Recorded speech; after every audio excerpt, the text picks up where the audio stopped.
don't know. But we are live apparently, and so we've been talking about little bits about how we are. And I was telling Tom we could start off with either Muckle or Freemel, which I think you've played both of, Crystal. Freemel's the one where you're trying to make one, two, and three letter words, a mixture of them, and Muckle's the one where you're trying to make really long words. Okay. Okay. I will give either a bash. And then we've got a new game. If you remember, Boxed It. This is very much based on that, and it's basically a 6x6 grid where you're trying to be the first person to get a row or column. Everything does need to be higher than the thing above or to the left of it, so numbers go up as you go left to right or up to down. But if you want to use both numbers, now you're allowed to do a little scribble, and that will allow you to do anything. It doesn't matter what's on either side of the scribble, if you know what I mean. So theoretically, you could do so many scribbles that you just kind of cut off half of it and turn it into two, or turn it into three parts, just to make life easier for yourself. I like life being easier. Mhm. That was kind of what it was, and that's based off an idea from someone else earlier on today called Amelie. And I've been cutting out Tom Lovewell, the other Tom's game, which you've not seen, Crystal, but it's called Vote Me, but Tom has played the actual version with cards. And that, I think, does... it doesn't actually say the player counts. I think it might work with three, but it's basically a creativity game. So if you're feeling a little bit creative. Okay. Cool. Yeah, I feel creative. Okay, you were talking about your day, and we've talked a wee bit, but before we start, can everyone say something that's just been something that's been nice today or yesterday? I found a book. J'ai trouvé un livre. I don't know whether it's un livre or un livre, but basically, I found a book whilst going out for a walk. It's all about French grammar, and I happen to be currently in the process of learning French. So yay! Oh, that's fantastic. Nice. Yeah. Serendipity, yeah. Anything that you two want to share that you can think of, even if it's like just a wee meal or something you ate? Or I did some nice gardening, which felt good. awesome. Getting out in the sunshine and doing a little bit of exercise and not having to meet people. Which is nice. That sounds I mean, the lovely. garden still doesn't look like a garden, but it's slightly better than it was. What were you doing in the garden? Generally tidying stuff up, trying to persuade plants not to grow where I don't want them to grow. And were you encouraging more plants, or was it basically about the weeding? I poured a bit of water on a couple of plants, and hopefully that'll work. I think they're plants that I want to be there, but mainly about weeding it. I'm better at destruction than construction. I should It'll come pour to some water on. I've got some hyacinths and the soil's looking a bit dry. It's not scheduled to rain anytime soon, is it? It's like in the next 48 hours.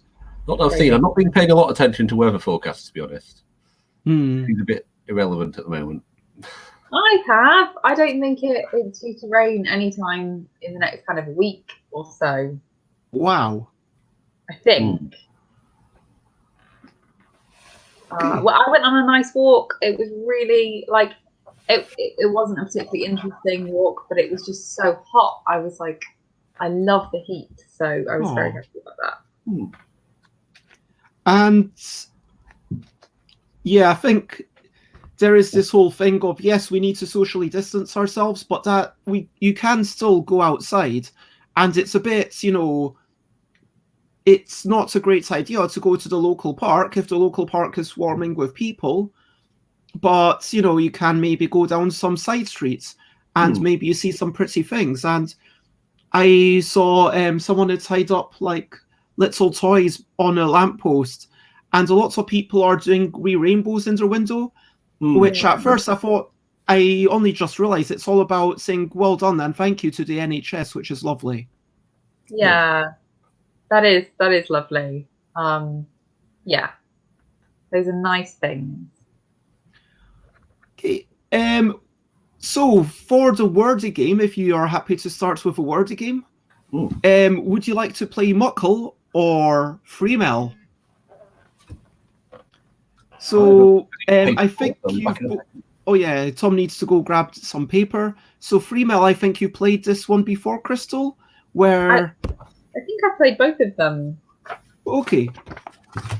Only bits of paper around So here. Freemel, you got 1, 2, and 3+. You're trying to make words of different lengths, and that's how you go. Whereas Muckle, you're working on long words. For example, here, where I was very impressed with myself, I managed to make the word Fluency. I will be back in 20 seconds. I think my housemate just fell over. I'll be back. Sugar. She's okay. She might not have done. Hang on a second. Okay, my fingers crossed. Yeah. But yeah, if anyone's got any preferences on whether we play with short words or long words, and whether it's yourself, Tom, or anyone watching, let us know. Which would you prefer, short words or long words? And either way, you will be able to play along in the comments. She seems to be okay. Yay! For people falling... Had they fallen over? I think so, but I don't know. But she's happy to just get on with it. So great. Yeah. And we've got a new person. Hi, James. Hello, James. So we were just discussing what are we going to start with, Freemel or Muckle? Short words or long words? I'm easy. Hello, people. Hello, James. How are you today? Must be.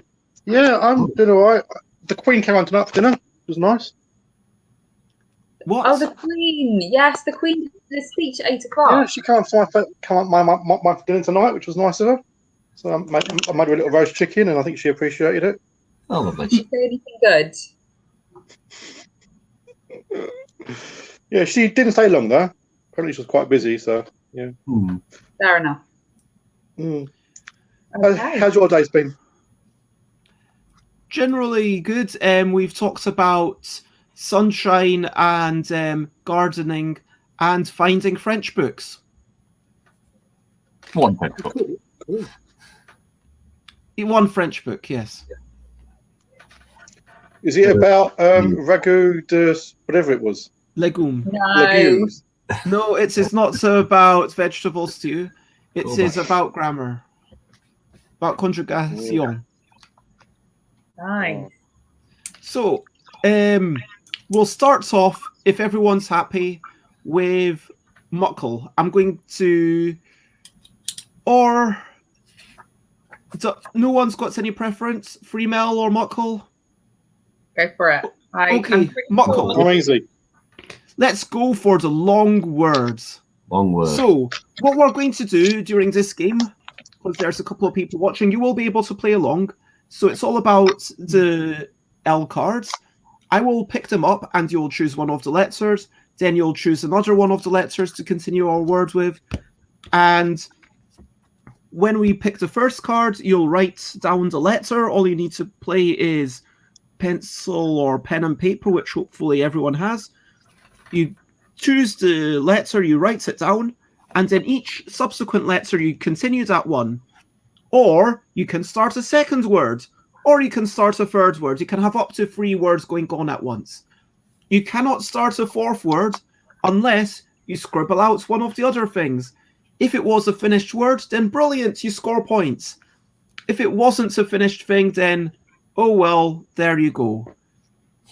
And I will, just to explain the scoring system, if you have a 3, 4, or 5 letter word, you score 2 less than the length of the word. So 3, 4, or 5 is 1, 2, or 3 points. 5 or 6, you get a little bonus. 6 or 7, you get a little bonus. So 6 or 7 is 5 or 6 points. And 8 plus is 8 or more points. Does that make sense? Oh, right. We're not doing sets this time then. No, this Last is time we played Muckle. sets, didn't we? That's what I was asking if you wanted to play. That's Free Mel, which is where you're making sets. But we are playing Muckle, which is very similar in terms of what you're doing turn to turn. But you That's are cool. We going have to be making long words.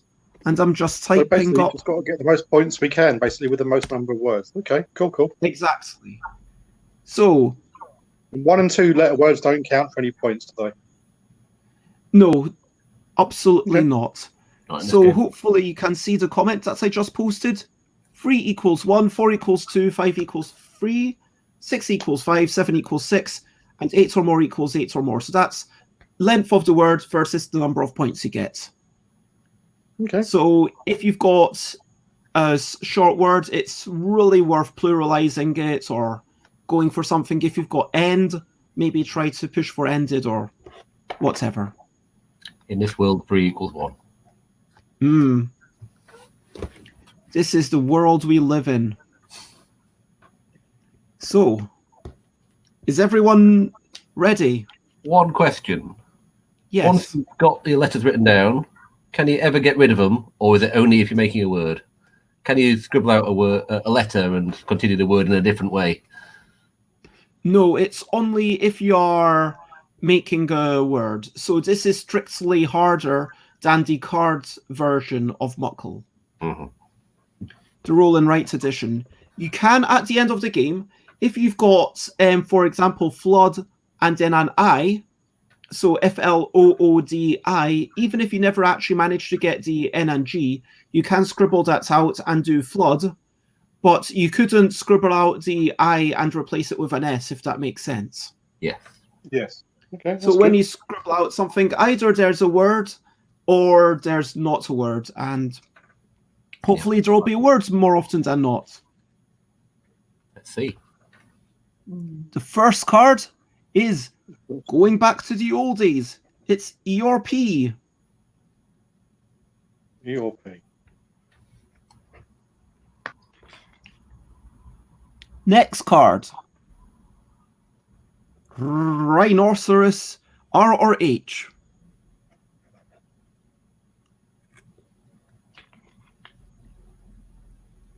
U, E or W.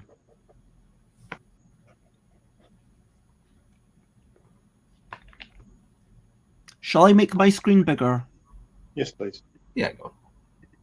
No one needs to look at us. It's Tom's favourite card. Yay!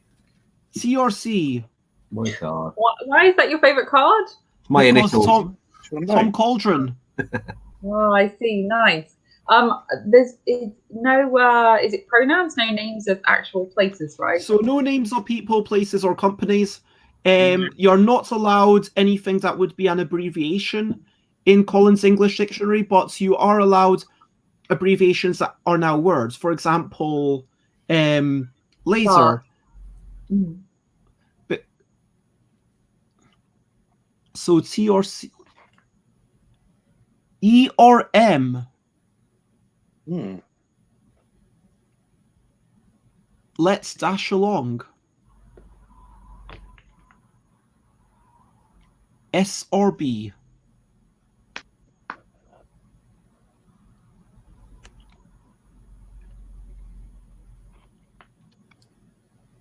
O or U. And if you ever manage to make a word, then do let everyone know. I'm going to cross out hems. Oh, very nice for 2 points. Yep. Okay, everyone ready?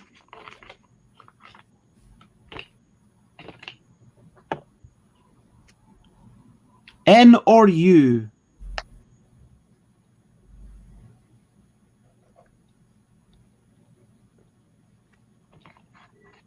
Now everyone puts down an I or a C. Hmm.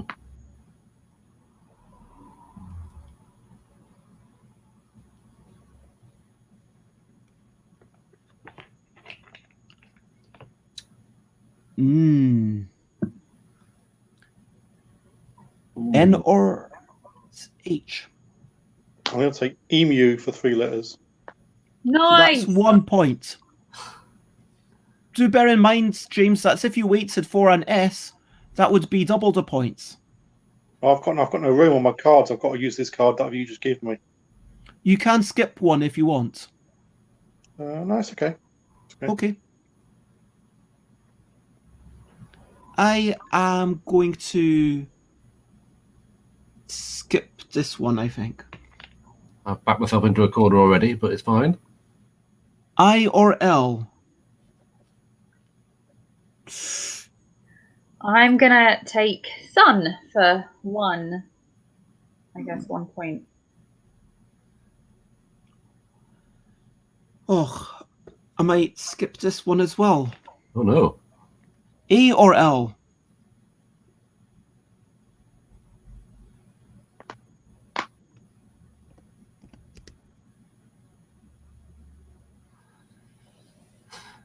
Taking some risks here.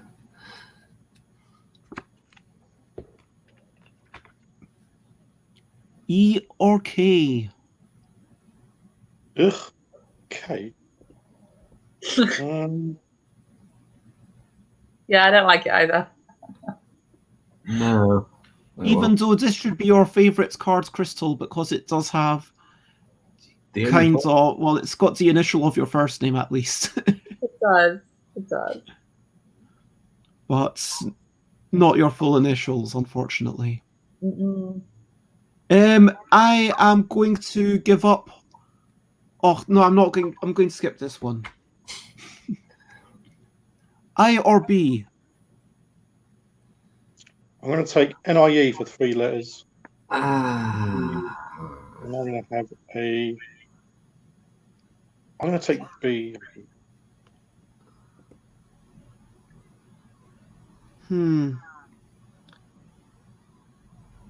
Yeah, I feel like I've committed too much. I've got 10 and I'm just waiting for the S or the D. Oh, that would do. T or L? Oh, okay. Oh, what do I do here? Okay, I'm gonna just cross a couple of things out and put that instead because I've just gone the wrong way. T or H? I'm going to Okay. scribble out tent for 2 points. Cool. I'm gonna scribble out coal for 2 points. Very nice. Thanks. Think that might. We're halfway through the T's, and I think that might be the penultimate H. Ooh.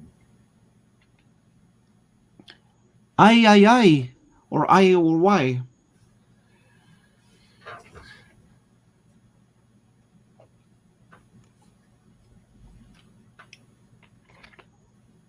O. O or H.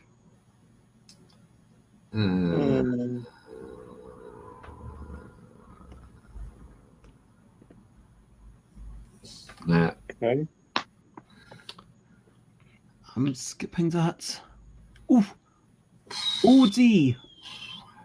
Garfield's friend. OD. Oh yeah, OD the dog. If I skip a word, do I lose a point or something? If you Like- skip a card, you mean? Yeah. No, you don't lose the points or anything. You're just losing got out on potential points. I keep getting confused with the rules from the other game with the boxes. Yeah. A or M?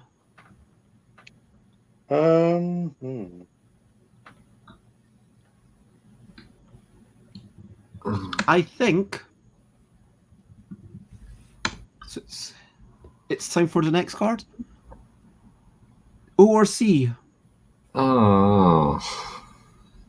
I'm doing it so badly today.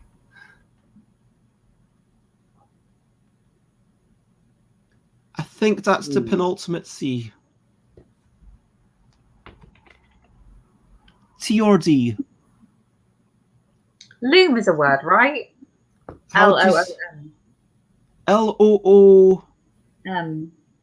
Yes, it's you a weave. thing that you weave on. Cool. I'm taking it for 2. T and D. Oh dear. Because you've got to get the right letters in the right order, didn't you? That's the luck of it. Yeah. And knowing when to keep holding on for the better thing and when to give up. Quite often I found that my best games are when I've got one really long word and the other ones I just go for the 4 letters. But Yeah, I'm doing really badly. R or B? Does everyone else puts one down? S or X? It's the only way. Essex. Oh my god. My on my doctorate, the research teacher did a header for his slides, and he was like, the only way is ethics. He was funny. I liked him.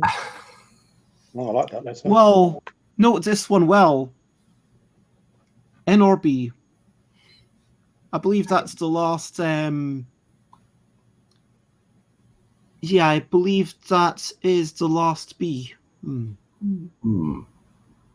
needs bees? No, we don't need these.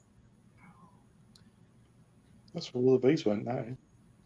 Well, I'm scribbling out press which is 5 letters for 3 points. So that I can use this. And it's E or L. And we're getting to the end. I think that's the final L. I've got premise. Premise. Very nice. I'm going to crop out this. So that's 7 letters, right? Yeah, 6 points. That's the kind of stuff that really gives you the big points. I'm envious. I've got another 2-letter word, a 2-point word for this. That's it. I'm trying to ponder if I've got tidal.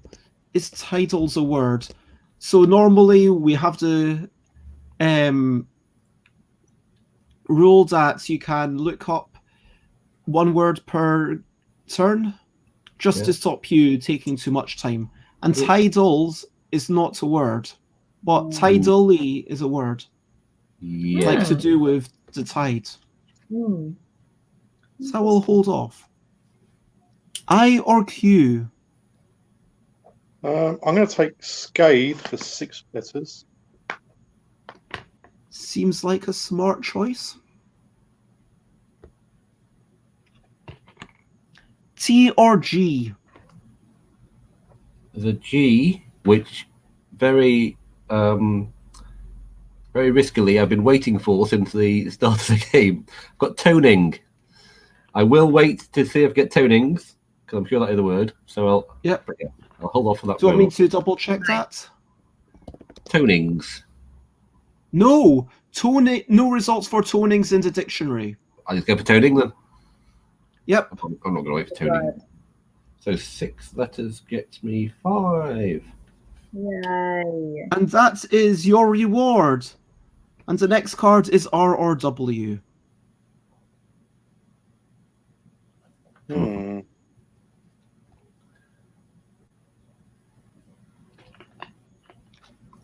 then it's S or D. I'm taking returns for 7. Ooh, that's nice. 7 letters. 7 letters is 6 points. Oh, 6 points. Yes. All right. So 7 letters is 6 points. 6 equals 5, 4 equals 6, and 8 equals 6. And 6 letters is 5. Okay. Yeah. N or F? No. That's the vowel I've been waiting for. A or G? Boom. Nice. Oh, I hope you're going to be impressed if I get an S. N or D?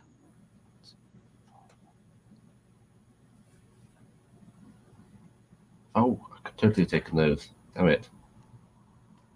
Oh, well, never mind. Got R or D. So I'm everyone's gonna take using one of these for one of their Dad words. for 3. ADD.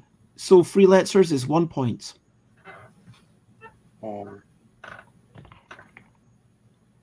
AP. So let's not take too long over this. I think that's the last P, and there's 1 A left, maybe. Just so you know, this is how many cards we've got. Okay. It's not copyrighted. It's T or M. I'll just claim Lisp. The 2 points. And Very I'm nice. I'm taking drip. How many cards have we got left, Bez? Sorry. How many? I will count. What were you saying you've got, Crystal? Drip. Brip. Drip. D. Oh, Delta. drip. Like drip drop. Yeah. And there are 12 cards. So right now, we are exactly 3/4 of the way through the game. O or V? I'm going to score Brat for 2 points. I've been waiting for that O for a while. Yay.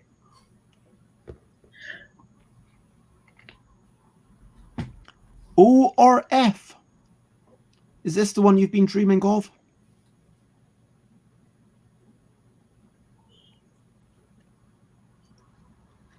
What would you say is a good score in this? About 20? S or G? That's the last G. 4 points. I'm going Boom. to go pianos. 6 letters. I pluralized ocarinas. Oh my goodness. Jeez. That's Well So like- we done. can have a little symphony with our pianos and ocarinas.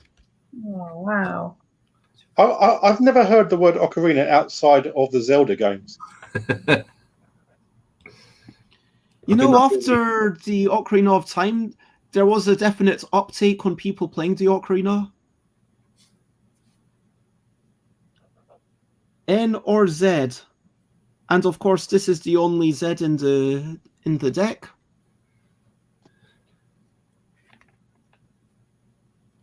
A or J? Ooh, what do I do with that? I think that's the last A.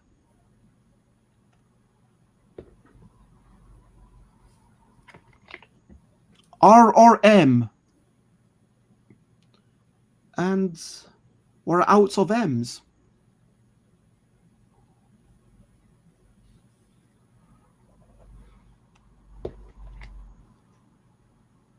A or W? Oh, Right, I'll score wand. very nice. Wand for 2 points. R or L? I'm going to have vowel for 3 letters. Oh, I could totally have got a 5-letter word there if I knew those were coming up. Okay, I really hope that there's Y left. I don't think we've had any. E or Y? Yay! I get to do tidally, like Yay. to do with the waves. Yay. So proud of it. I'm showing off my thing. That is very good. 6, 7 for 6.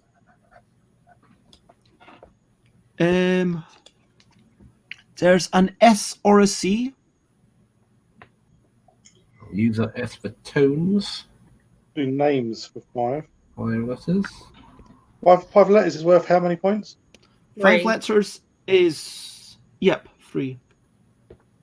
I'm going to take grass for 3 points. Very nice.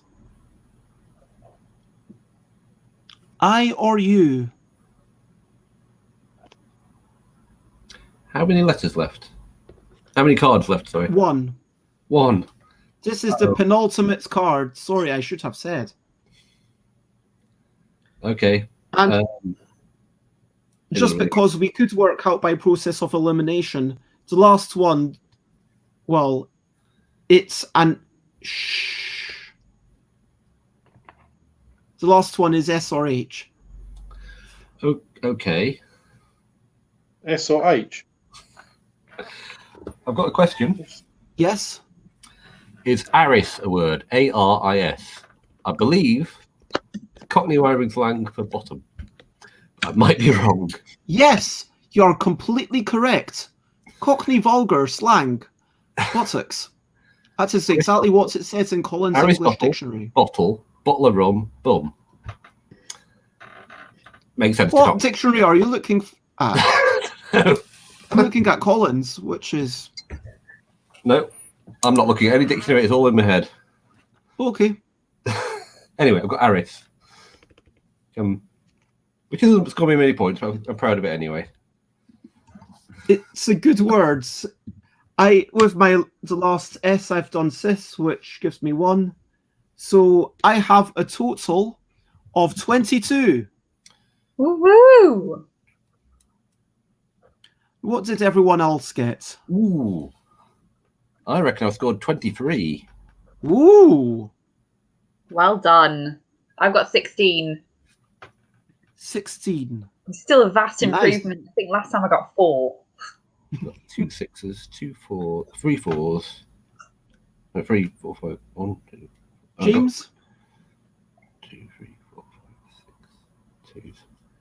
2 6s and 6 2s. James, are you with us? I am. I'm just trying to sort myself out. Do you know your score? 2 6s, 5. Right. 5. 4, 6, 9, 20. And I've got blist, which isn't a word, B-L-I-S-T, and L-I-S. L-I-S isn't a word, is it? Hey, Cheyenne. Liz. This. LIS. No, that is another name for fleur-de-lis. So if you've got LIS, you get 1 more point for it. And so Cool. you're on 21. And blist isn't a word, B-L-I-S-T. No. I was looking for blist. No, I didn't think so. So 21 then. So in the final analysis for that game, which was Muckle, played with the L deck, we've got Tom Cauldron with 23 points. Myself with 22 points. James with 21. And Crystal, personal best, with 16. I love how you give it a great positive spin. Wonderful. Well done. So, Cheyenne, you might be able to join in this next game, which we're just about to start. You need to draw a 6x6 grid. 6 by 6. We're good. So, We're good. yeah, I think we're all enjoying kind of having a little bits of contacts, even if it's just virtual, if you know what I mean. Yeah. How are you, Cheyenne? A 6 by 6. Yes, 6x6. It's got to be 6 columns and 6 rows. So the way I did it is I drew a really big box and then divided it into quarters and then did kind of 3 in each thing. Cool. Yeah, Basically, in this game, it's going to be a little bit like Boxed It, which you played before, and you're going to be I'm going to be rolling 2d6, 2 6-sided dice, and whatever comes up on these 2d6, you will write on one of these things. Oh, so we've got Cheyenne watching who's in their dad's car. So is the game like Boxed It where you're trying to put the big numbers on the bottom corner and the little numbers on the top corner? Correct. But there's one massive change, which is if you skip a turn, you don't get a penalty, and in fact, if you skip a turn, you're allowed to scribble out one entire box. And if you scribble out an entire box, then that means that what's above or below that doesn't need to relate to each other, if you know what I mean. So theoretically, if you split it into like 2 areas or 3 areas, then you could just use the smaller numbers. And so that could be a way to speed through it. Wow. So it's a bit of strategy of where do you make those blockers that splits it up. Can you combine dice to make one big number? So you've got a 3 and a 5. You can use a 3 you can and a still 5 do that. Yes. So a 3 and a 5, you could either do just a 3, or you could do just the 5, or as you really want to do is both do the 3 and the 5 in 2 little boxes, or you could do an 8. Or if you're doing an 8, to be honest, at that point you might as well just do the blocker, because the blocker can be put anywhere. Right. Are we using So yeah, maybe I shouldn't even allow people to combine them. So just so people know, this is the first time that this is being played. It is based on other things, but hopefully it will work well. And you score points to complete. Oh, so you score points every time you finish a row, or anytime you finish a column. You'll score 3 points if you're the first one to do it, and 1 point if you just manage to do it at some point during the game. The game lasts until one person finishes their entire grid, and once we've done the entire grid, then everyone else will have 2 more turns. Genius, Des. Genius. Oh, strong words, but I'm not going to refute them. So I want to go to bingo, and you found out a way to do it. Well done. Yeah. Completing a row column is whether you've put numbers or scribbles in a box. Correct. Still, yeah. So in 6 turns, you can definitely finish a row or column. Yeah. And no combining things. Yeah. It's going to be a little bit random whether you're first or a close second, which is going to be really annoying for you. But yeah, I think that's also as the game goes on, we're going to do more and more rows and columns simultaneously. So we'll see how it goes, I guess. See. So everyone's got their grid drawn. I guess Cheyenne, you're not able to join in because are you heading off somewhere in your car? But I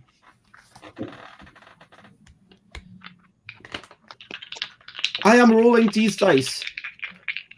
I could use this bowl, which makes a noise, and this sort of plastic container to do it from one to the other, and then I'll show you. Oh wait, that's a terrible method. Yeah. What I'm going to do is at the end, I'm going to put the box onto it, and then I'll show you. Hey! Nice. This is the first roll. Right. What is it? It's a 6 and a 2. So you can put a 6. And are we allowed to combine? Instead of combining, you're just scribbling off a box. There's basically not much points in combining anymore. I'm going to do that. Okay, so everyone's...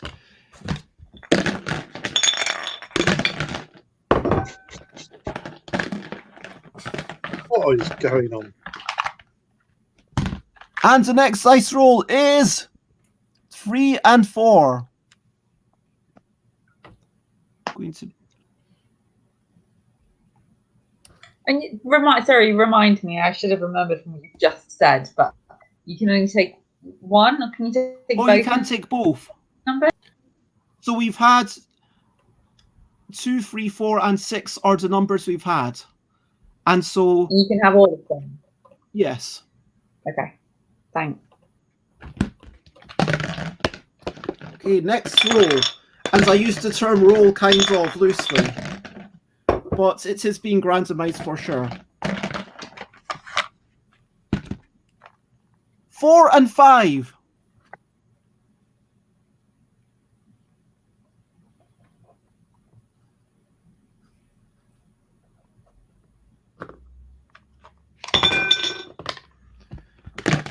Okay. Next dice roll. Whoops. And 5 and 3. I'm going to cross off the first row. I was wondering whether to do that. I'm doing that as well. So everyone who's doing the first row gets 3 points. Is that the top row, James? Yes. So this is my sheet so far. Yes. I've got the same as you, Itch. No, I haven't.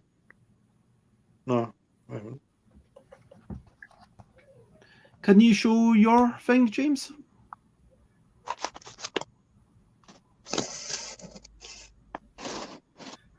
Oh, yeah. Very close. 2, 3, 4, 5, 6. Okay.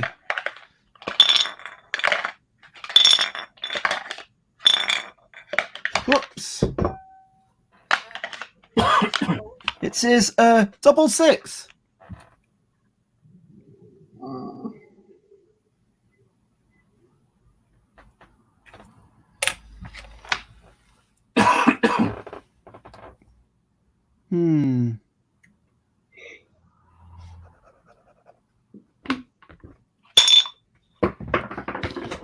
Oops. Sorry, I need to hunt for a giant die that has fallen down. Here, I got it. Okay, we're rolling the dice. The grand gesture of rolling dice. And it is... Trying to get them both in the box. It is 6 and 2.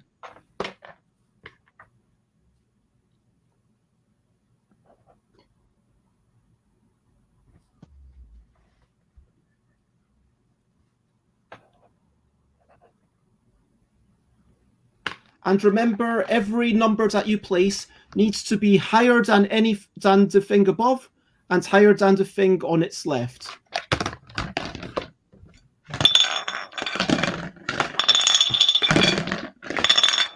Rolling the dice, and it is 5 and 2.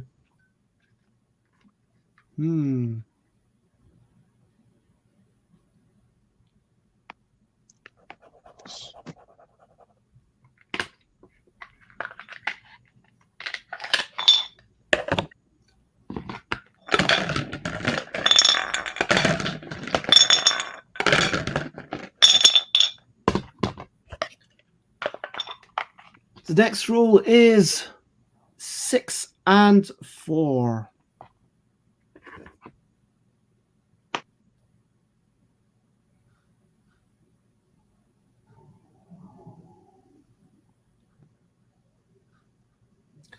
I'm going for a tactic. I don't know whether it's right or not. You have tactics? I got none.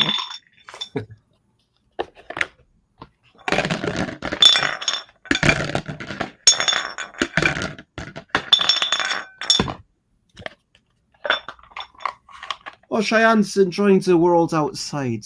3 and 1. I'm going to declare a column, the third column from the left. Third, 1, 2, 3. So, I like your tactic. oh, whoops! I scribbled off the wrong one. Third from the left. No, I haven't got path wide.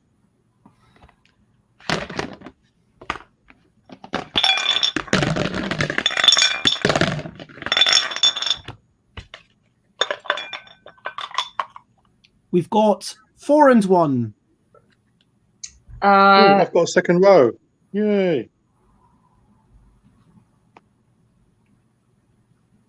Bit of a mess, but I've Only scored me 1 point.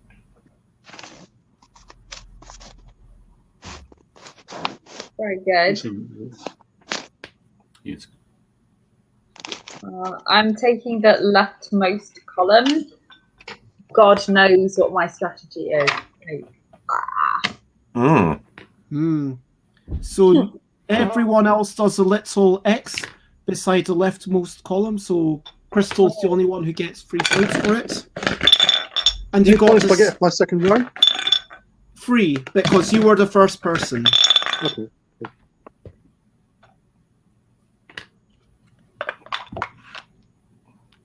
It's 5 and 4.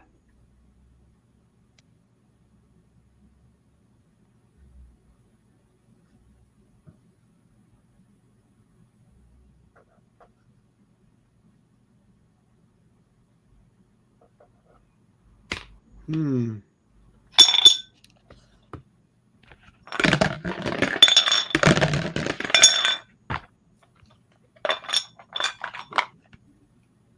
Five and 6.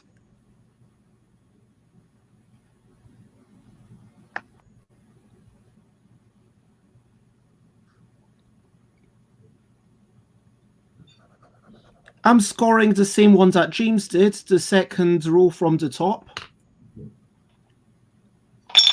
So I only get 1 point because I sadly was not first with that. But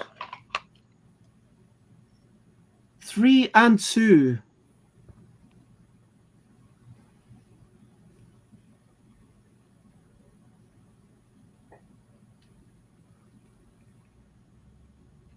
Oh no! Yes, that's right. I can do that. Yes.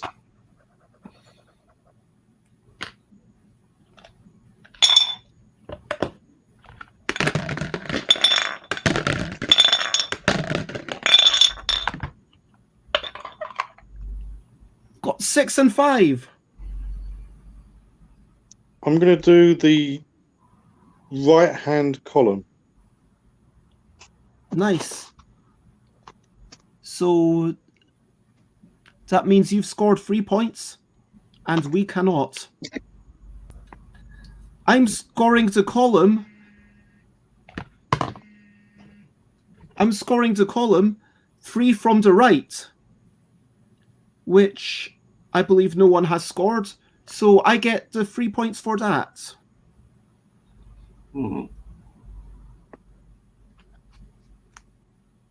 Using a lot of blockers, as you can see.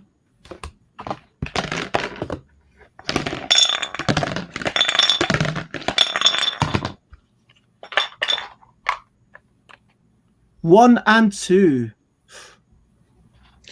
I'm going to score the third column. Sorry, the third row down. As am I, James. As am Oh, I. you. How many points do I get for that one? We both get 3 points. Okay. Could have done that.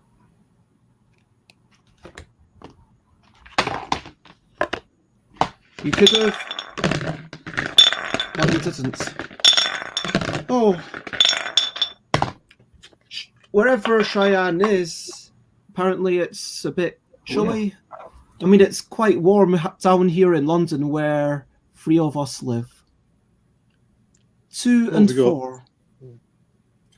I'm going to get the bottom row.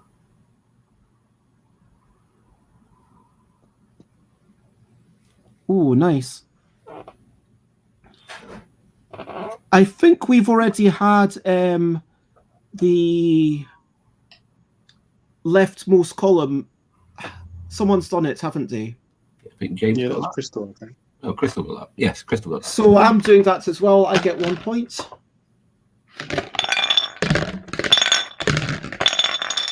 Rolling the dice, and result is 1 or 3.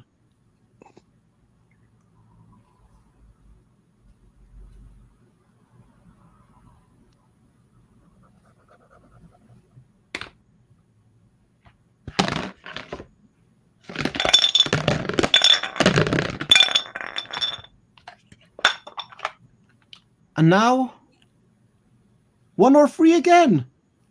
What? I'm going Sometimes to take it the happens. fourth row down. So am I. And also the second column across. Okay. Oof. Things are going quickly. I just filled in that box there. So, Yay.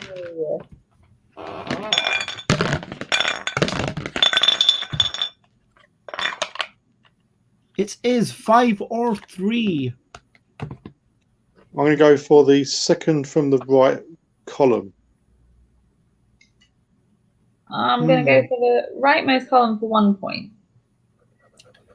I have got the first column for 1 point, and I've got the second from the bottom row. I think that's 3 points. Oh, damn. Yes, you do. So that means that there's no 3 points left. Oh, someone claimed the second from the right row, did they? Was that? Yeah. Yeah. Second right from the right column, you mean? That was Crystal. Yes. Okay, no 3 points.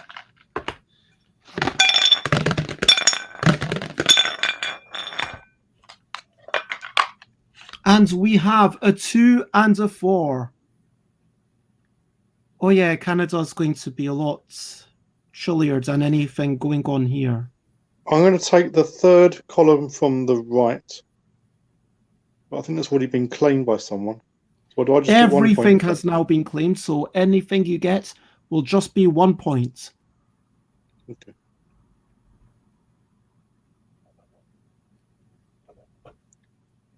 I'm scoring the second row from the bottom.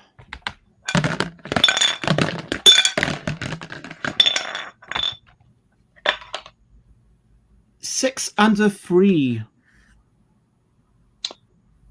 I'm going to score the third from the left column. Has that been claimed yet? Everything has been claimed, James. Everything. Okay. So I'm scoring the... I'm scoring the second from the right column for 1 point. I'm scoring another column for 1 point. Oof. I've got 1, 2, 3, 4, 5 empty squares. I've only got 2 empty squares. So Whoa. Does it finish as soon as someone's? No, then it's 2 more turns. How many does everyone else have?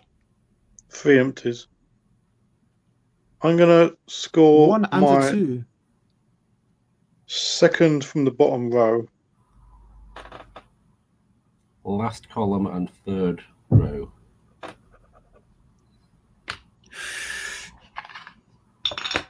So I've only got 1 empty square, so whatever you roll, I'm going to fill it in.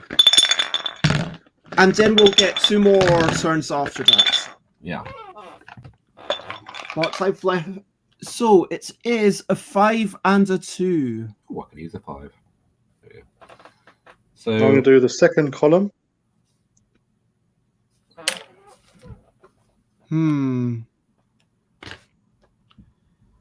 So, yeah, I think it's impossible for me to finish this, which is slightly sad.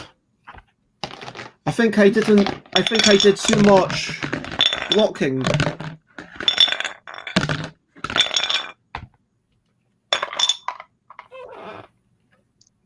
One and a 5.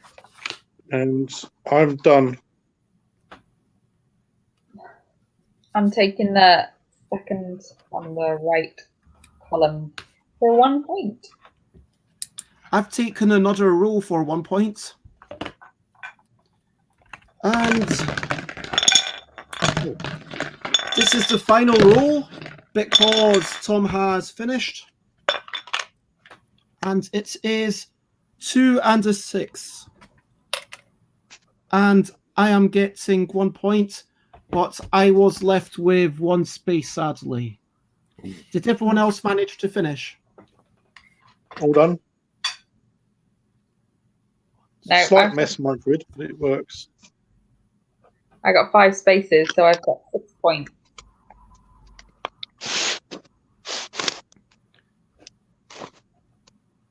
Oh, so you did a lot of box. Is that right?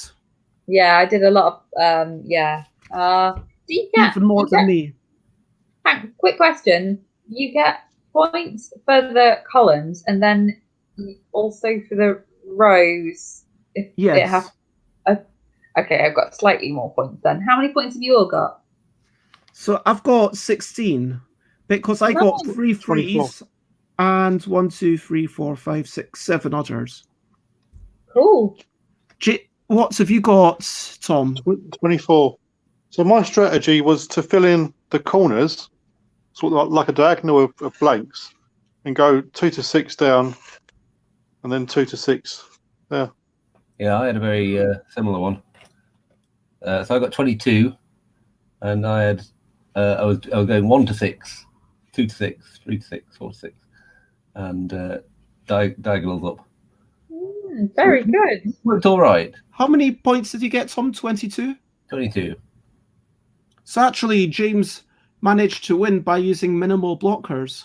Yeah. I wonder if that suggests that there's too much of an optimal strategy in some ways. I think it might be, yeah. Yeah, so I kind of figured out there was no point doing ones because you're not going to roll that many. Well, you might as well start. Why not start with a 1? I mean, because if you roll double 1, that's like a 2, isn't it? So I kind of assume that, and the 12's your biggest one. But then I figured out you don't need anything bigger than 6, do you? Because your 6s will just become the common ones. Yeah, I mean, I think it's yeah. So, quick question, everyone, what did you think of the game? Yeah, I'm glad I played it. I really didn't have any strategy. I just kind of played it like, it'll do. So, but yeah, it was fun, and I've learned from it, and I'm going to use your strategies next time. Tom? I don't know what other strategy I would have employed, to be honest with you. No, it might be just the winning strategy, or a. Yeah, that is the slight concern. That is there other things, and I should kind of probably sit down for half an hour and think about things of different ways to fill grids, and that is the obvious downfall.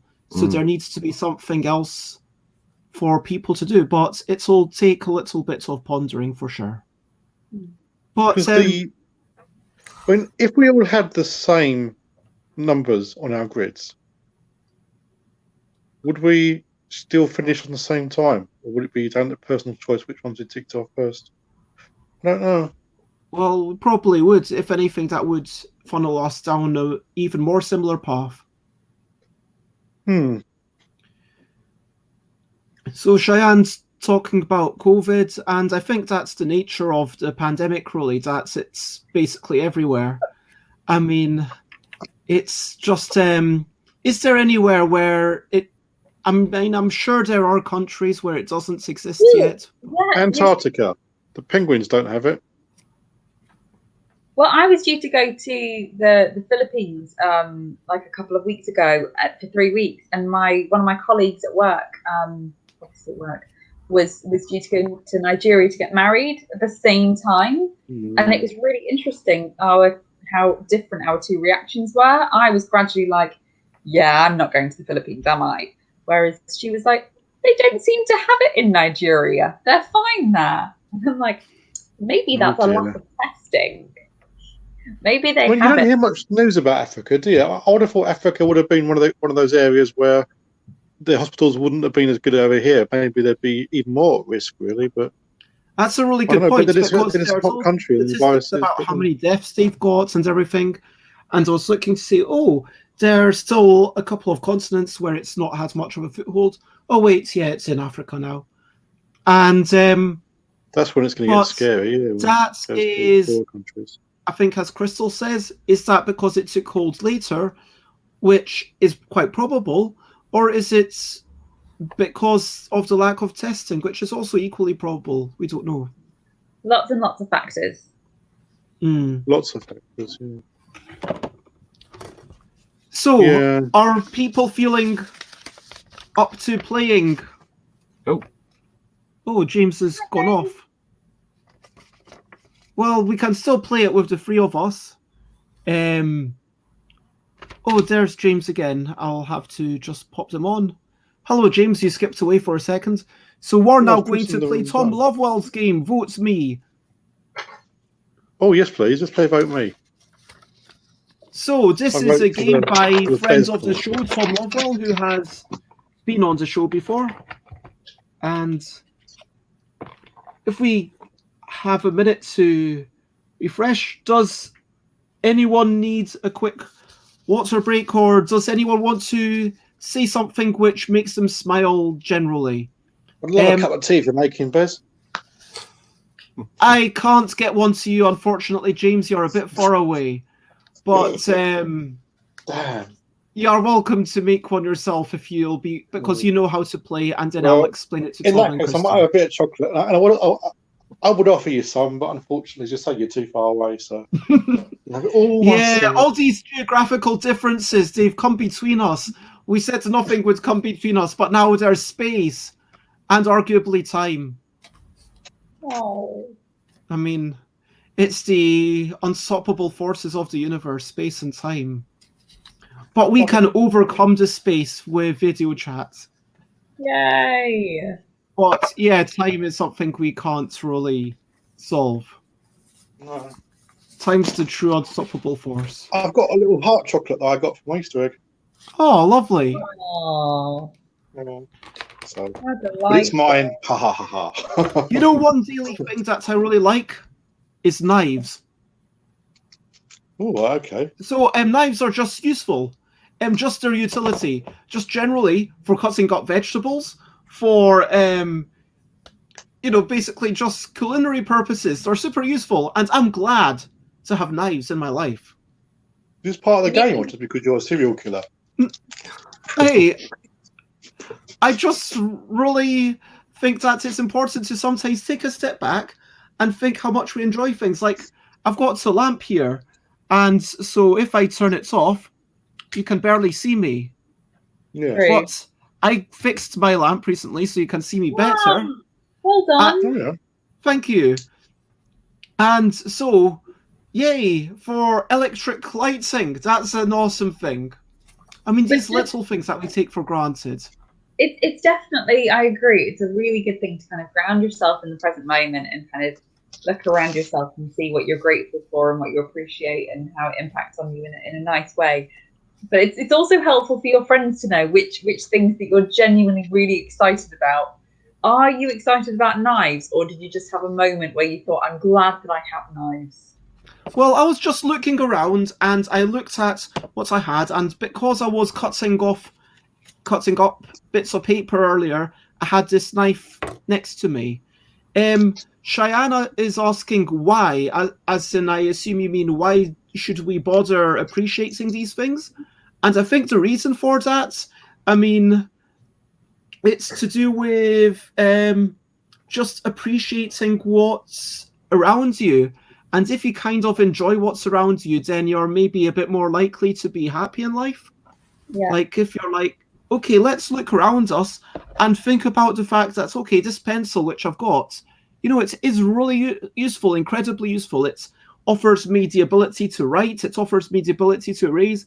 And just taking a moment to appreciate that. I mean, it's like, yeah, a lot of people don't have pencils.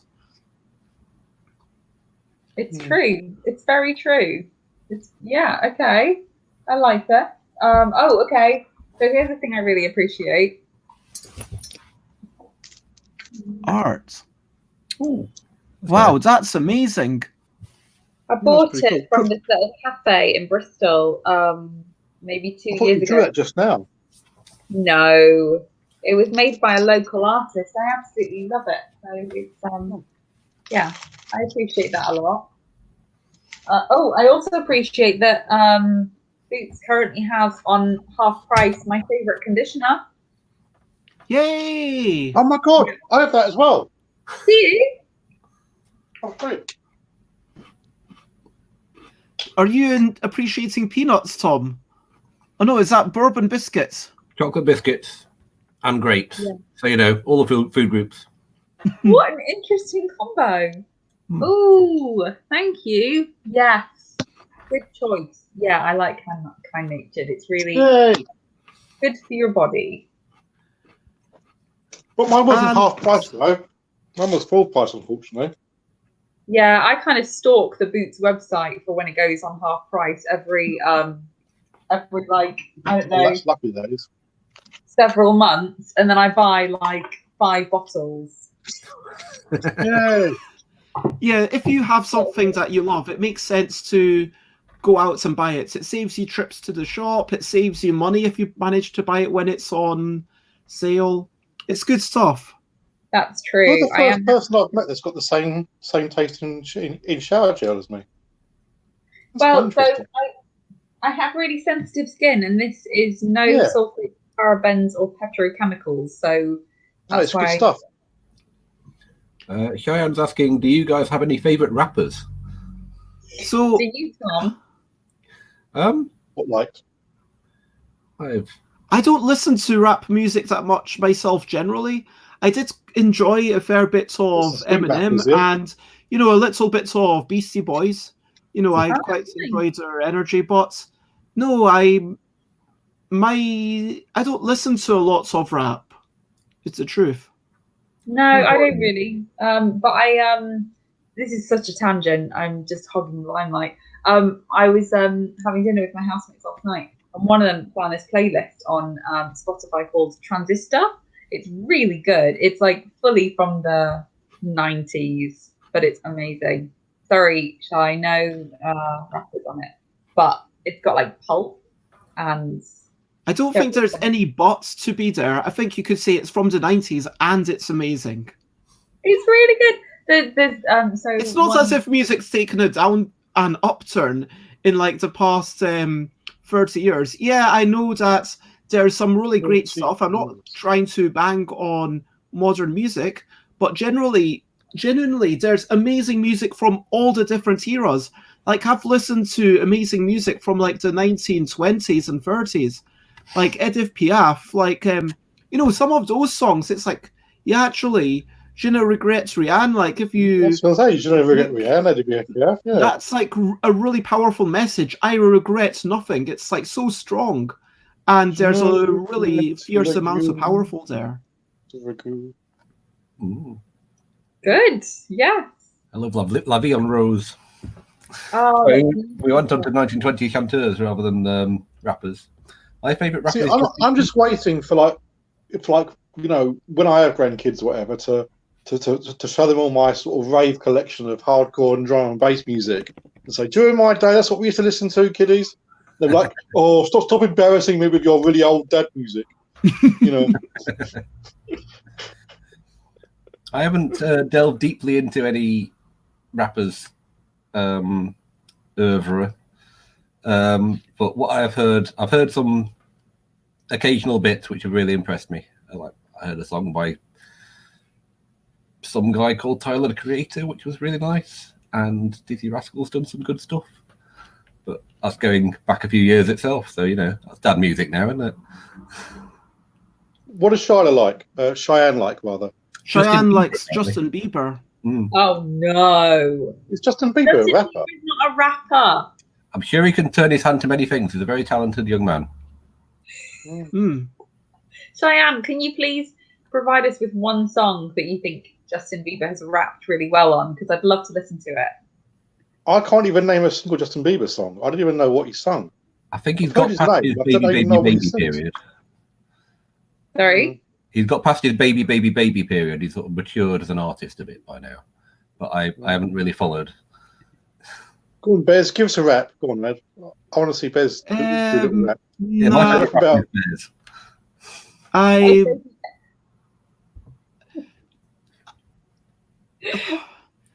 doesn't even have to rhyme.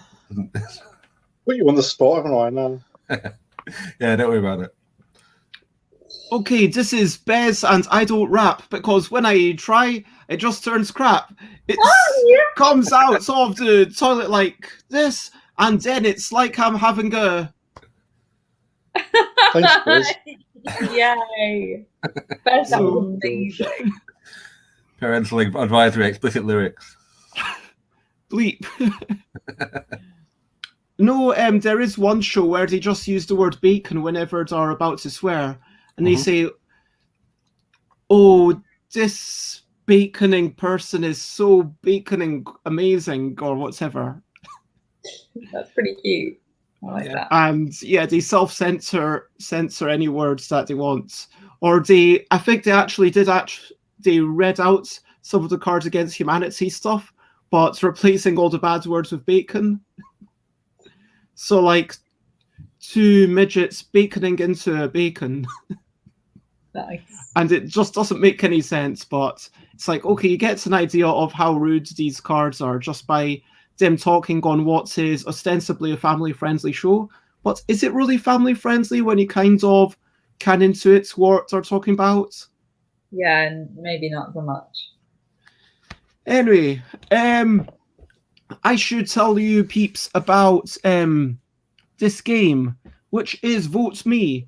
And in Vote Me, we're going to have to be the Red Apple Party or the Red Balloon Party, which I'm going to claim, and everyone.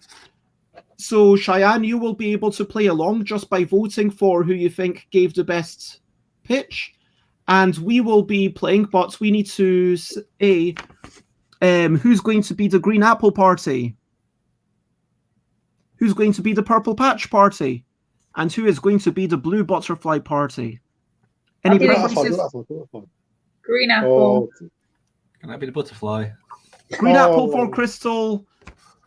Are you okay being the patch, James? I guess I'll have to settle for the purple patch. Okay. I hope you are happy, Tom, that you managed to be the butterfly. I wanted the butterfly. Never mind. You can be the butterfly if you want. No, Aw. it's okay too. I'll be purple patch. And I mean, you might care more than Tom, James. James, you can be the blue butterfly if Tom is happy to be the purple patch. No, it's okay. I don't mind. Okay, I think we've got this whole... I'm not going to cry. Okay. Okay, so Tom is the blue butterfly, and everyone should write like blue butterfly or draw a butterfly as they want. And then James is the purple patch party, and so everyone should draw a purple patch or write the words purple patch. Crystal is the green apple party. So draw an apple or write green apple. And I am the red balloon party. Because clearly red is the best color. Dun, dun, dun, dun. So these are the parties. And later on we're going to vote for each other. It's going to be 1, 2, 3, and then we reveal who we're voting for. Does that make sense? Yay. Yeah. Okay. I've drawn my little things there. Fly, an apple, Looks good. and a balloon. So That's the extent of my art skills. we're going to play for 5 rounds, or if there's already a clear majority before then we might stop early. But it will. We've got 5 rounds, and each time. Oh, what? Oh. What happened there? I don't know. People are disappearing and reappearing. Yeah, shoot. Well, I hope Crystal... Oh, there's Crystal. Sorry. Hello, Crystal. Something Hey. really crazy happened with the internet. It might have been my internet. I don't know. So I read on the news just not long ago that Sky Broadband had gone down in lots and lots of areas. So maybe a few internet networks are suffering. Okay. By the way, can people start wearing headphones? Because just... Okay, great. The echo stops. It might just be a temporary glitch. Don't worry about it. If it starts again, I'll... So basically, we're going to go through 5 districts, and we're trying to take over the hearts and minds of people by giving political manifestos. And this time, we've got to talk about... Oh, we've got Crystal twice. Tax. We're going to talk about taxation. But... Taxation, with regards to characters, so fictional characters, so superheroes, supervillains, cartoon characters, characters from books. Forget about the celebrities and TV and film. So I will start up a timer. There has to be a 1-minute timer, and I will talk about how the Red Balloon Party is going to deal with tax for the fictional people. So, everyone wants less tax. That's why we are going to give 99% of the people in this world zero tax. But it just happens that 99% of the people might not exist. So if you actually exist, if you're able to listen to this, you might be one of those 1%, because you might not realize this, but you are the 1%. You are able to breathe. You are able to earn money. You are way better than Asterix or Obelix or Tintin. I mean, those characters, yes, they might have to, earn some money for the creator, and then they might have to pay some tax, but they don't have to pay any tax for themselves. They live in a wonderful world where tax doesn't exist, and that's the tax breaks that we are willing to offer at the Red Balloon Party. So, yeah, that was my manifesto. So, Tom. This is so weird. Yes. Are you ready to talk about taxation and fictional characters? 3, 2, 1, go. I, for one, am tired of supervillains failing to pay their tax. I mean, they say that they're job creators, employing all these minions and creating the jobs in the building industry to create their volcano island bases. But I think they should still pay their fair way in tax.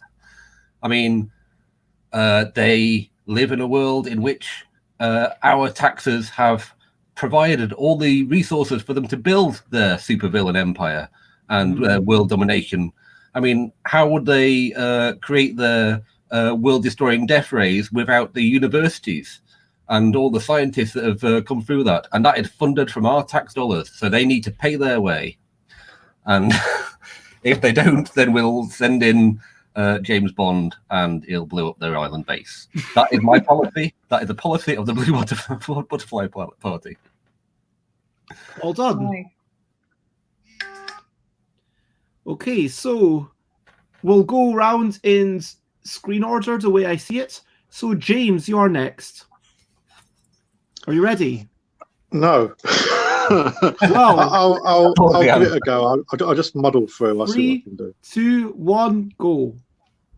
Well, the first thing I'd do if I was to change the tax policy is to tax all the non-DOMs. When you look at places like Teletubby Land, right, where they don't pay any tax, they live a life of Riley at our expense.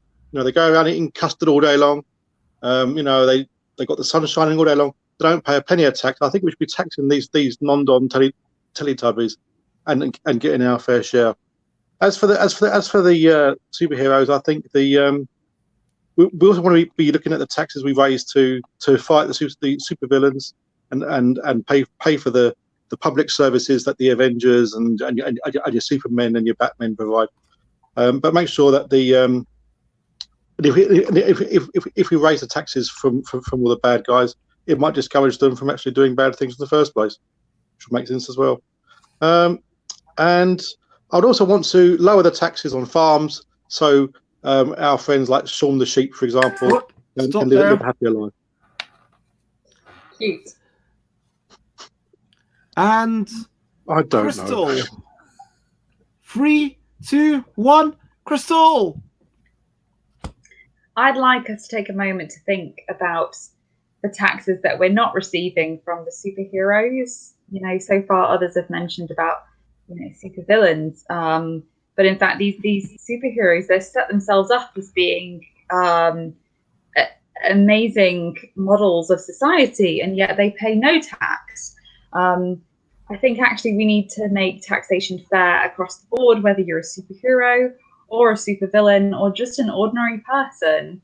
And in fact, what this might help us to realize is that there is no good and evil. We're all just human. We're all just struggling through, trying to get on with our lives and become who we are. So I think that we need to make it fair across the board by asking everyone to file their tax return and other words. I've got no other words. Yes. Okay, so It's difficult, isn't it? in summary, Yeah. if everyone wants to give like a literal one sentence summary, so my manifesto is to give massive tax breaks, but only if you're a fictional person. Tom? My manifesto is to re-employ James Bond for the Inland Revenue. James? I'd go after those Teletubbies for sure, and also subsidise Shaun the Sheep's farm. And Crystal? Tax everyone, all of them. Even the superheroes. And so I'm going to say that if you give a comment, if you are watching, then your vote counts as double, but our votes counts as one. Because that seems like a bit more fun, and we've got partiality. So, if everyone on the count of 3 reveals who they are going to vote for, does everyone have an idea? Yeah. How do you reveal it? Do you like just? So I would kind of do it and kind of point to it. Oh, okay. All right. Oh, okay. They can't make So yeah, I've got what I want to point at. And Sharon, if you're watching and you want to type in, feel free to say who you thought was the best. Okay, so Ready? oh sorry. Yeah, 3, 2, 1, go. So Tom, I'm voting Purple Patch. Purple Patch for James and for Crystal. So 2 votes for Tom, unless anyone's voting from the comments. I'll wait another 5, 4, 3, 2, 1. Okay, so Tom has won the hearts and minds of. Oh, I forgot to reveal. That was the mountains. So the next one is going to be the Coastus region, which I guess is the rocky coastal place. And we're all going to be doing exactly the same thing, but with a different topic. We're going to be talking about the trade of household objects. And if we could keep it, it might not be universal, but if we could keep it roughly PG rated, that would be appreciated. God, my mind didn't go there. Beth, can you show up the household Mine object did. card, please? So the household objects reminds you of kitchen stuff, bathroom stuff, living room, bedroom, garden, garage, or office. These are some ideas that you might want to think of. So, sorry, what are you doing about the bathroom objects? The household objects. So our manifesto is about trade with regards to household objects, and we are talking to the Coastus area. So Tom is going to go first this time, and it's going to go Tom, James, Crystal, myself. And so Tom, are you ready to go first? What would you do if I said no? I would stall for time, and I would kind of keep seeing extra words like I am doing now. Can you notice that I am stalling for time? These are great. But now that's the end of the time stalling period, Tom. So Okay. we can say words of encouragement, but 3, 2, 1, and you have to start. Well, trade, I believe everyone will agree, is good. Household objects. gardening equipment is a household object, and we desperately need it in the coastal region. We have a surplus of paper clips, and I believe we can transport all our paper clips to the Rocky region to the west, and they will provide us with all the whatever it was I said we needed gardening tools that we could possibly want, and we could even fashion the paper clips into handicrafts. We could train the people to re-implement them and make lots of money. God, I don't know. Nice. I like it. I also love the encouragement from Cheyenne. Oh yes. Thank you, Cheyenne. So, James, are you ready? I'll give it a go. 3, 2, 1, you're on. So here on the coastal region, we've got lots of sand, lots of sea, but we haven't got many trees. And why do we need trees? To make wood. And what do we want to get from this wood? We just have a shortage of wooden spoons. We can't get to make our own wooden spoons. So what we do is we sign a trade deal with the rest of the world and do our best to import lots of good quality or really cheap wooden spoons, because we haven't got any at all at the moment. And in exchange, we can sell them things that they want. We can make them shower gels out of seaweed. We've got loads of seaweed, and that will sort of help to balance our sort of trade deficit there. So in short, wooden spoons in exchange for shower gels made out of seaweed. Okay. Cheyenne, that's not very encouraging for James.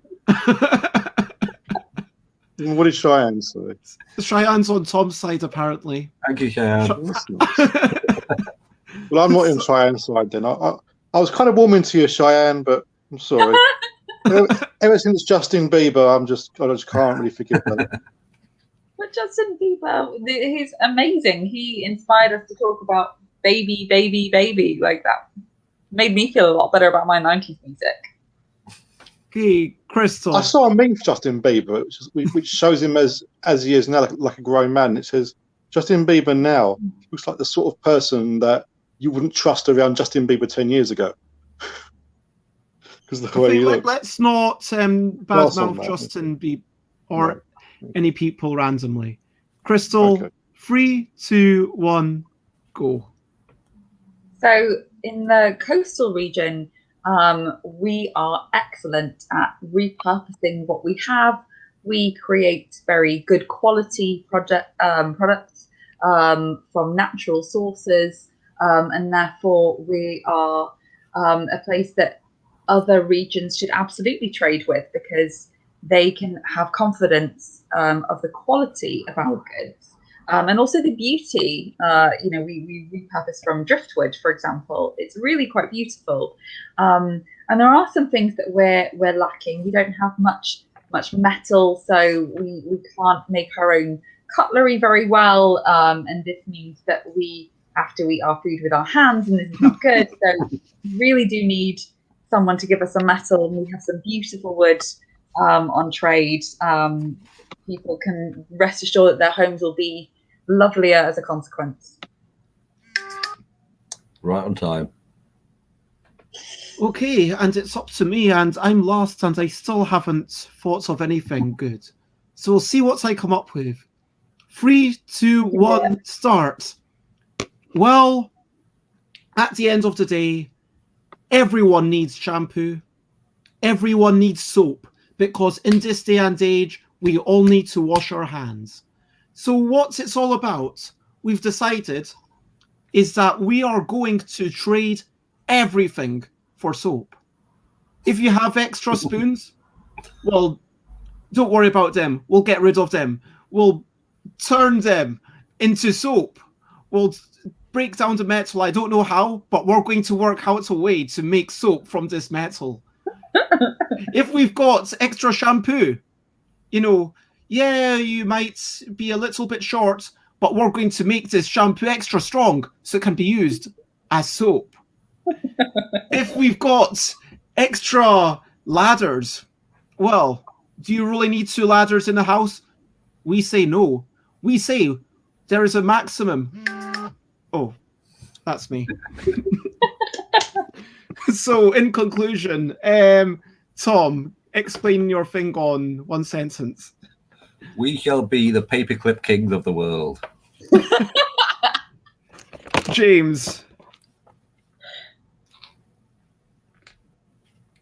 I forgot what I was doing. Oh yes, wooden spoons. We can't get enough of your wooden spoons. Please bring us all your wooden spoons. Crystal. We will make your home more beautiful. And I say, let's turn everything and trade everything for soap. So, is everyone ready to vote? Mm. Okay. And Cheyenne, if you want to talk about who you want to vote for, 3, 2, 1, turn round. I'm voting for the butterfly. Sorry. Red balloon, yay. Is that a patch? That's a patch. Who are you voting for? Bez. And that makes it 1 each. Does that make it 1 each? Hang on, who did Crystal vote for? I voted for Bez. That's 2 for Bez. You James and Crystal both voted for you. Oh, James voted for me as well. Yes. But Cheyenne's voting for Tom. And Yes. Oh, so that wow. makes the tie break. You hadn't heard everyone else's pitch at that point. So. Oh, yes, there we go. Thank you. Yeah, Cheyenne's voted just now. So that gives it to Tom. Well done. Thank So you. I think that's 2 for Tom. Is that Tom's second one? I think it was. So the next one is going to be about housing. But housing with regards to magic. So there's magical people, which I think it means like wizards, warlocks, witches, whatever. Magical items, spells, potions, creatures, or places. And we're going to start with James. And so when James is ready, we're going to go for the James, Crystal, myself, and then Tom. And we're going to talk about how we're going to influence housing or sort housing or whatever through means of magic. Or something integrating those 2 aspects. Are you ready, James? I'll do my best. 3, 2, 1, go for it. So, as we all know, there's a terrible housing shortage here. There's lots of people who can't get on the ladder. They can't afford the properties. They're going for the roof. But I think there's a quick and easy way to solve this, and that is to use magic. There's all these people. There's all these fairies that have found a way to make homes out of trees, where they just go in there and make magical doorways appear out of nowhere. In Harry Potter, you see these houses go into all kinds of shapes and twisty shapes, and all kinds of dimensional stuff goes on in there. So all we've got to do is just use a bit of magic to make one house as you go into it appear into 10 houses. And it's just magic, you see. So that'll solve our housing shortage without having to build any more houses, use any of the green belt, and to pay for any more money. So I think all we've got to do is just use magic, and then that'll expand the housing stock that we have. Yay. That is a very good manifesto. So basically trying to solve the housing shortage through magic. Crystal, are you ready? Well, I can do this. You can. I know you can. 3, 2, 1, you got it. I'd like us to think about how much more wonderful our homes could be if we had magical creatures inside them. Imagine if every time you went into a room in your home, there was some magical creature there who could just create whatever you wanted. So you went into the kitchen and they could just make this wonderful kind of Michelin star 3-course meal for you. or you went into the lounge and they created the flat screen TV and sound system that you've always dreamed of. They just, every time you step into a new room, they create whatever comes to your imagination. They can make your home come alive in a way that makes you feel like you don't even need to leave your home. Absolutely perfect for these times of self-isolation and quarantine where we feel like we're going absolutely crazy. Stay home. Perfect. So, and very topical too.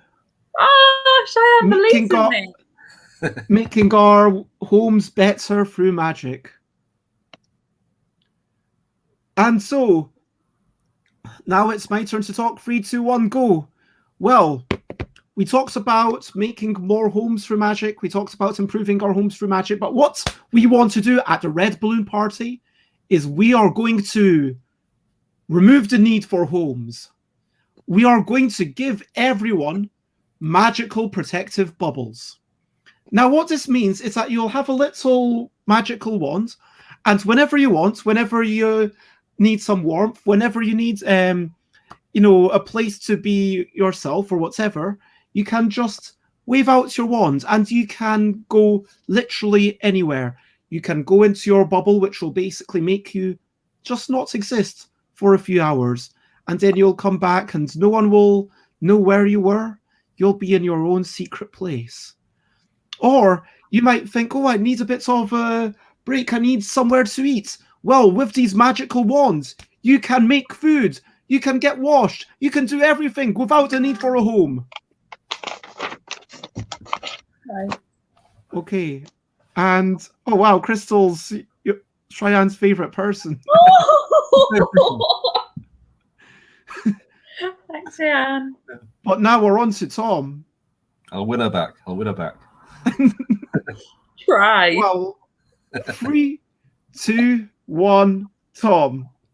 Well, you've heard from my opponents, who are obviously paid up by the pro-magic lobby, but I believe that the recent move to magic-built houses has been terrible for our country. The number of unicorn attacks have increased twofold, and horrible creatures from other dimensions have started breaking through at least 5 times more than they used to. And I believe this is all down to the Wizards Guild muscling in on the building, and the building trade has suffered seriously from the wizards who can build in 5 minutes what it used to take a whole team of people, highly paid people, months to build. The background magic levels have risen to dangerous levels, and I believe this is an environmental issue as well as an employment issue, and we should seriously curb the amount of magic building. Nice. Okay. I really want to know whether you won Cheyenne over. Cheyenne, who's your favorite person now? So, Swing voter. going with from James, if you want to give a 1-sentence summary of what was your manifesto. Yeah, it's a fully pledged, fully costed, and ethical way of building more housing stock using magic. Housing makes more house. Magic for house makes more housing. Crystal. Yep. Allow magical creatures into your home so that your home can be the most wonderful place in the world, so that you can self-isolate there for as long as you like. Mine was basically with magical wands. You can wash, you can conjure up food, you can protect yourself. You don't need a home anymore. And Tom's was basically ban magical building. Well, seriously curb it, anyhow. I mean, we need guidelines. Okay. Regulations. Yeah, need more regulations on magical building. I completely forgot to say where we were. So that was in the district of Centris. So how would the people of Centris vote for this? Okay, I've got my vote. Me too. Yeah. Okay, everyone reveal. I'm voting for the purple patch, which is James. Tom's voting for a red balloon.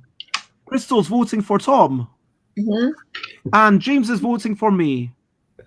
And Cheyenne is voting for Crystal. Thanks, Cheyenne.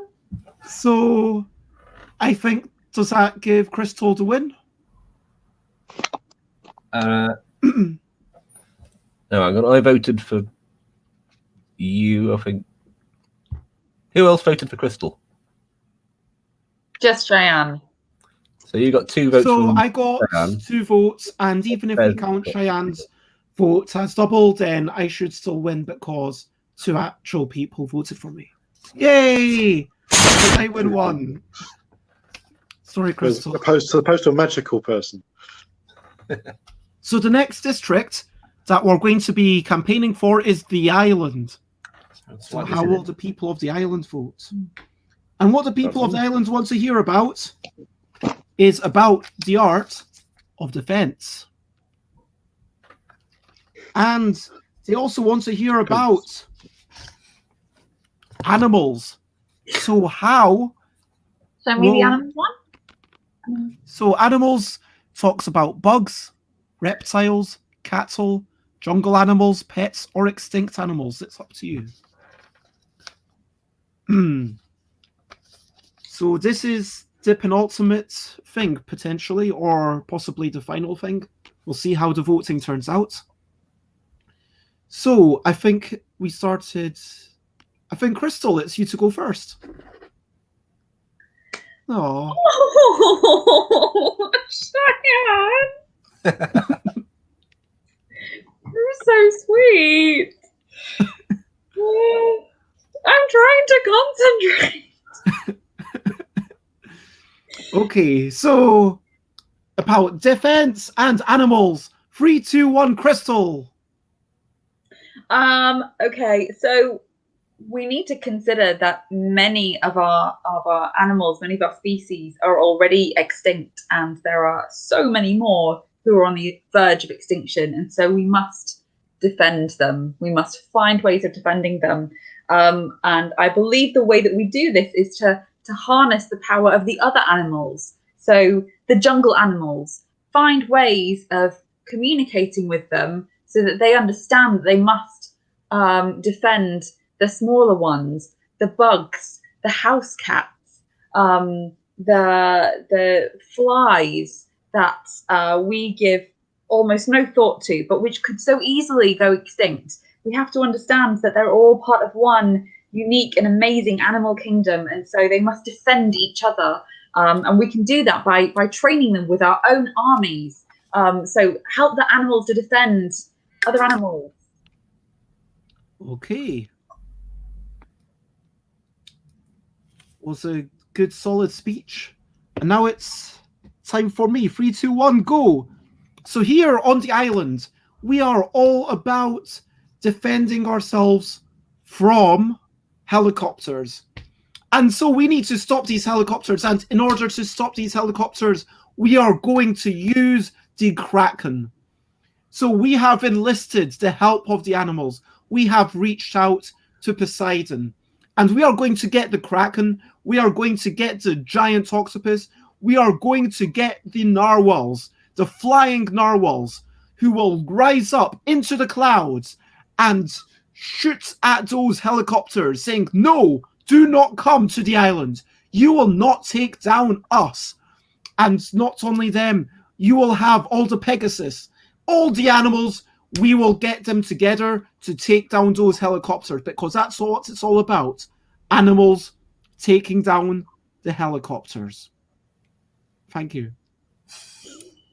Nice. Okay, Tom. 3, Yes. 2, 1. Tom. Well, I've been doing polls. I've been speaking to the people of the island. and I have found that the 95% of the people I've spoken to are afraid of Velociraptor attacks. This may have been because Jurassic Park 1 was on TV last night, but 95% of Velociraptor people are afraid of Velociraptor attacks, and this is an important issue that we need to address. I will pledge that under my watch, if you elect me, I will guarantee 0 Velociraptor attacks. And to ensure this, I am going to build a wall entirely around the island, which will be certified 100% Velociraptor proof. I will. I've already started contacting the building people for quotes on how to build this wall, and I guarantee no Velociraptor attacks on the island if you elect me. That's ridiculous. Okay, and finally we've got James. So, James, 3, 2, 1, start. So on our island, we've been caught in the middle of a war for years and years. This has been a war that's involved pigs and very, very angry birds throwing themselves at each other, collapsing our buildings, destroying our homes. There's only one solution that I can see for this. This is to look back to the 90s and the heroes of the time then, before the birds and these pigs, and look at worms. Worms with machine guns, worms with grenades, worms with bazookas. You know, and only by sending in these really heavily armed worms can we help to rid ourselves of these angry birds and the pigs. Is that you done? You got 20 seconds That's me left. done. With 10 seconds to go. Chant worms for 20 seconds. Worms. So, worms. Yeah. Incoming. Yeah. one sentence recap, starting with Crystal. Let's support the animals to defend the other animals. Let's get all the animals, the Kraken and the Pegasus, to destroy those damn helicopters. Tom. Say no to Velociraptors.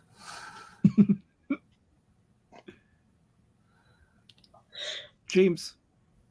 I think we should need to stop the angry birds destroying our homes by sending in the heavily armed, militarized worms in the 1990s. Okay. And I have made my choice. Yeah. I think what I'm doing of that. I'm going to go for.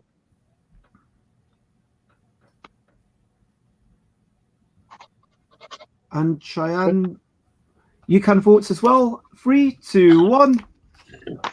Sam voting for Tom's Blue Butterfly, Purple Patch, and what are you voting for, James? Crystal. Okay. And Sharon So that's 2 people for Crystal, and Crystal gets more votes. So Crystal I think this voting wins. system's rigged. How can you not vote for the worms? I don't know. That's the best pitch I've ever given in my life. I voted for you. Hey, I'm pro stopping these damn velociraptors. I mean, you can't let these velociraptors loose. So the final thing we're fighting over is industrious. And so these industrial people are wanting us to talk about in the environment. And they are wanting us to talk about the environment and the media, which is TV, film, music, radio, theatre, and literature. Sorry, what's the thing? Environment and the media? Environment and the media. And I think it's my turn to go first again. Environment and the media. So, 3, 2, 1, go. Okay, listen, people. The environment's got a bit of a brand issue. What we need to do is get some catchy slogans and, you know, maybe paint the earth some different colors and, you know, rebrand the trees, you know, maybe paint them a different color. I don't know. Is green definitely the best color for our leaves? We need to think about this. Come on, people. And so what I'm suggesting is that we take it back to square one and think about every single aspect. And we can paint everything. We can modify this so that with proper branding, people will care more about the environment once we've totally changed all the colors, hopefully. And is blue the best color for the sky? Blue with, white clouds. I mean, let's be honest, right around here, it's generally white, or in Industrious, it's basically all black. Maybe we could make the sky red. Would that make people care more about it? We could do this. Let's rebrand. I love the way you brought red into it. Okay, so Tom, are you ready? I guess so. The people of Industrious have realised that obviously industry is very important to our people, but the environment is becoming an increasing concern, and we really need to educate the people about this. And I'm going to bring on board all the media, every single piece of art and literature produced in the next year will have to have an environmental message, otherwise it will be banned. Excuse me. That is just an example of the pollution here in Industrious.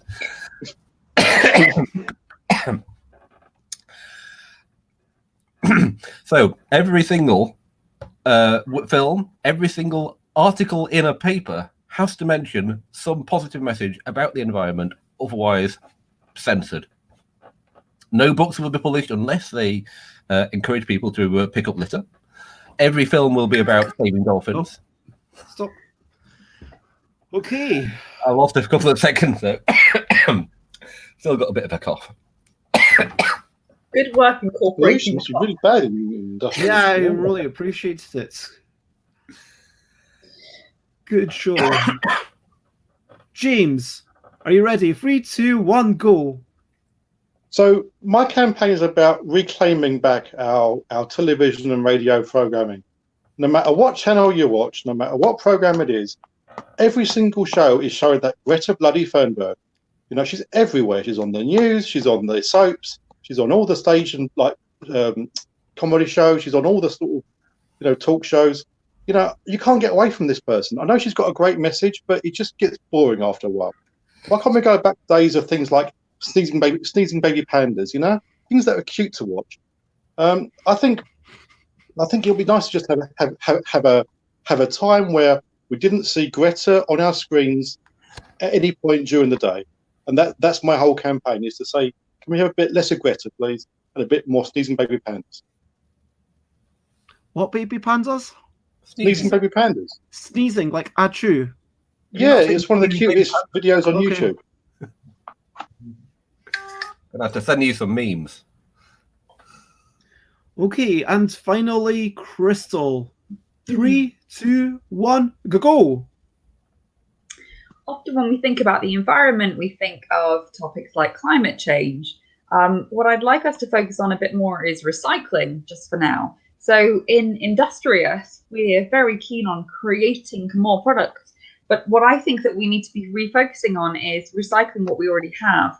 And what I'd like to propose is that we go back. We go back to, let's say, the 90s, and we just from now on only watch TV, films, listen to music, radio stations, and read books that were created in the 90s. I think there's a lot of good stuff in the 90s. And I think that we should eliminate everything that came before or after that decade. So I think by going back to the 90s, we can recycle that and really get the most of it.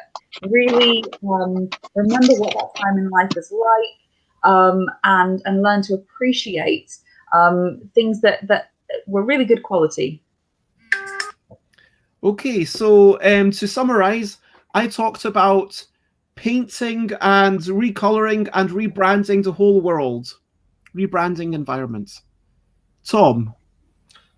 All media to be environmentally friendly. Or censored. Or censored. Those are the options. James? I just want one day of my life where I can watch telly without seeing Greta Thunberg. That's my whole pitch. Crystal? Let's recycle the 90s.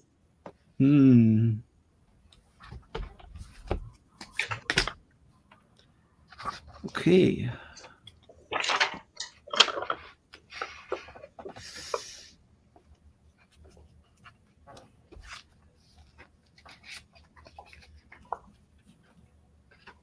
Okay, I've made my choice.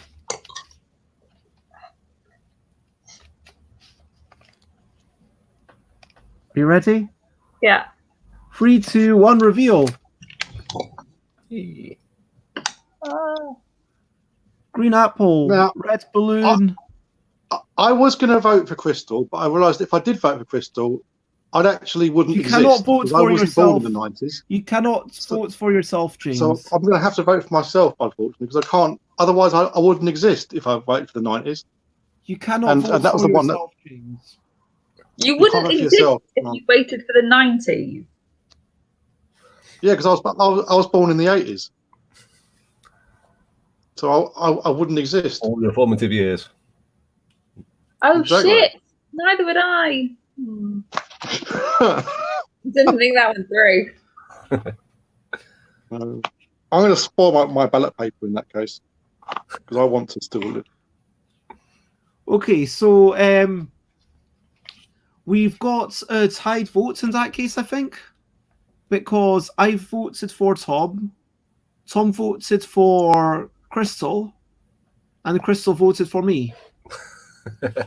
James, And Cheyenne, come on. You too. no, Cheyenne's gone, unfortunately. Oh, Well, I would say I would have given my vote to Crystal if I can be guaranteed that I'll still be alive after her policy was implemented. Because Okay, I I can don't want to- guarantee that. I didn't But say either that. way,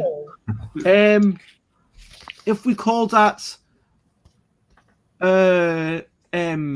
what's the word? Maybe something happened and no one wins the seats. I don't know if that's actually a possibility. But Tom is the only one who actually won twice. hey! Oh, well done. So Tom's the winner. Yay! Well Elected done. So yeah, that is the end of Vote Me. What That was really fun. That was so much fun. It's a very high pressure game, isn't it? I don't like the Is it? pressure of it. was a bit too much pressure for you, James? Yeah, I can't take the pressure. I was never good at debate society at school. I was never good at that kind of stuff. Oh. Oh. Yeah, it took a couple But you of did rounds. really well. But James, is this the first time you played it? It's the first time I've ever argued for anything in public.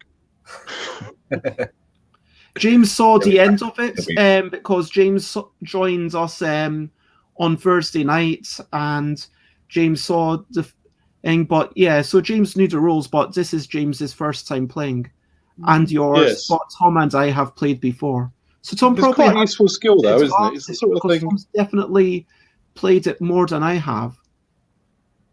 Yeah. I'm guessing. I played it kind of once, but only via video chat. I played it live. I don't know if that makes a difference, really. Have you? So what's the secret to winning this game? Being a bit Entertain- weird? Entertain other people, play to the popularity vote. Maybe come up with something a little bit topical and a little bit unusual and go slightly obscure. I think that helps. Maybe. There's the person who didn't win. I mean, I really had a lot of fun hanging out, even if virtually, with all you people this evening. Thank you for doing that. And to round off the evening, does anyone have anything that are looking forward to in the next couple of days? I've got something that I'm looking forward actually to tonight. So I was talking to Tom that there'd been a little bit of strife. Honestly, tensions are running high in the household at the moment. There's 3 of us living here, but one of It's my like by the house households, where you live, isn't it?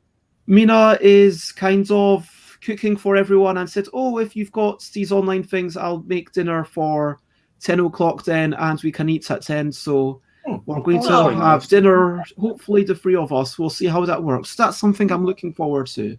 That sounds really nice. And Whereas does me, I make dinner for 3 people and they have 1 person here. I make 3 times as much food as I need. But no, but that sounds really, really nice. Sounds really nice. But anything that you're looking forward to, Tom, Crystal, James? When's the next one? Tuesday, isn't it? I'm looking forward to that. Okay, excellent. I have a lot of really nice food I just went and bought this morning, so I am. Well, tell us one of the highlights. Of the food? Yeah. Despite making some fairly fancy meals, I'm looking forward to the chocolate mint arrow. Have you tried the mint lint eggs? Mint They're like eggs. arrow, isn't they? They're I know the Lindor ones, but I don't know mint ones. But that sounds like a lot. The Lindor things, yeah. But yeah, so we'll be back on Tuesday. I'll open this a little bit before 8, around 7:30, 7:40ish. I'll kind of be sitting at the computer if you want to join in. And for everyone who wants to watch and follow along in the comments, we'll be live from about 8. And so, bye-bye. Bye. Good to see you. Bye.